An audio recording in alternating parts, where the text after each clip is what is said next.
everyone, welcome to my kitchen. I'm Carol, I'm a Thermomix consultant here in Perth in Western Australia. When we do a cooking experience with you and your friends, we usually get you to fill in one of these little forms, and the idea is that we get to know a little bit about you and what's important to you, what problems you might have in your kitchen where we see a Thermomix might be able to help you.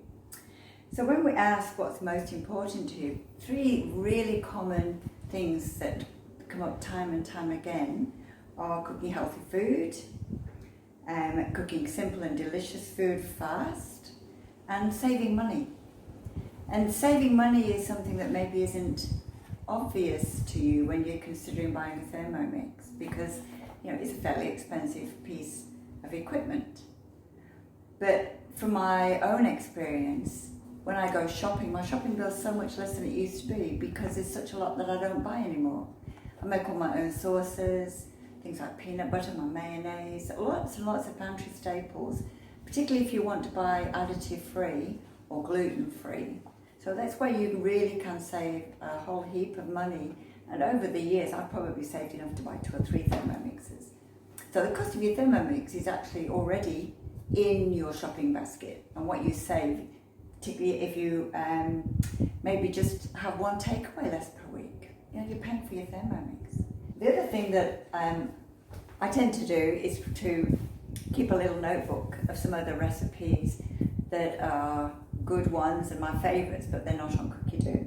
So this vanilla bean paste recipe is actually in my little notebook here, and it's Charlie's. I'm not quite sure who Charlie is, but he's on the recipe community.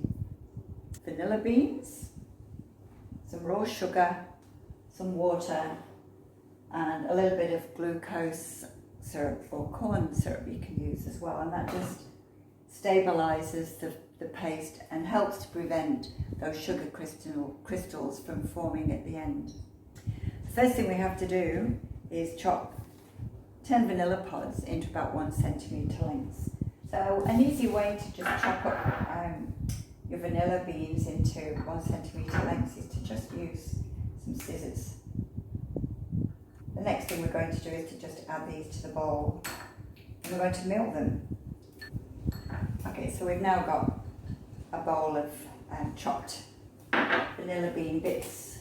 So we're going to add these to the bowl.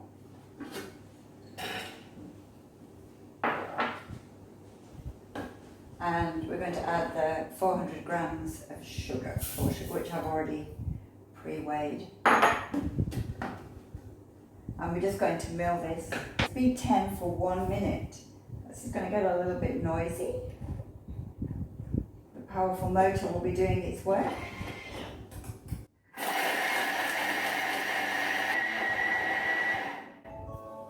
Okay, take a look. We just have to scrape this down and then repeat that.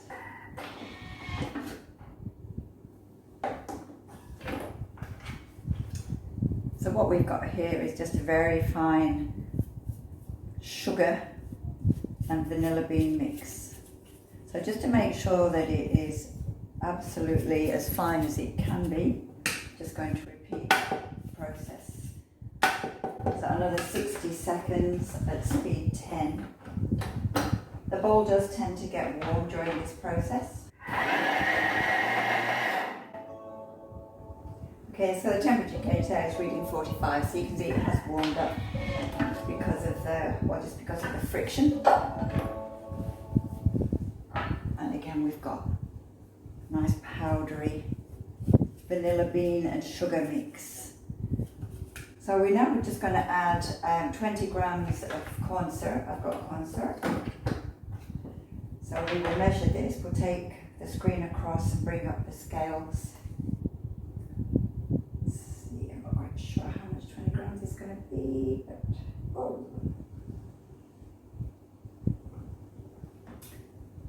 cancel the scales, and the next thing we need is just 200 grams of water. Okay, let's bring the scales back up. 200 grams of water.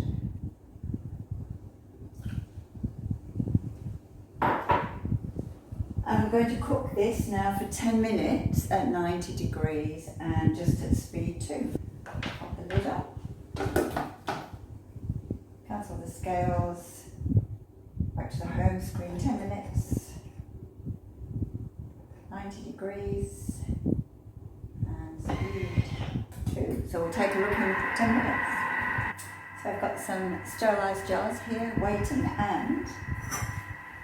and this jam funnel. These jam funnels are just such a great accessory. If you get nothing else from the mix shop, you should get a jam funnel.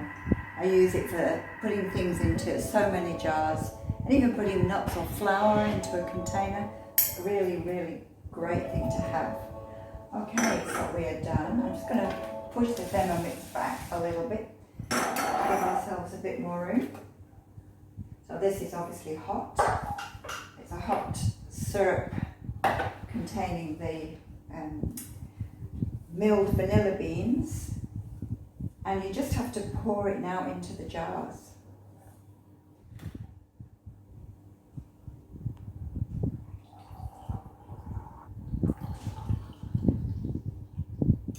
So it'll probably be about 3.5 jars. I think these jars are 120 ml jars, so about 400 mils of vanilla bean paste. Okay, this will cool down and then get put into my fridge, and I'll just use it in place of vanilla bean paste in any recipe, and I know exactly what's in there. So enjoy your baking and thermomixing, and we'll chat again very soon. Don't forget you can follow me on Facebook, Carol Bartlett, Thermomix Consultant, and also on YouTube, Carol's Thermomix Cooking Channel. Ciao for now.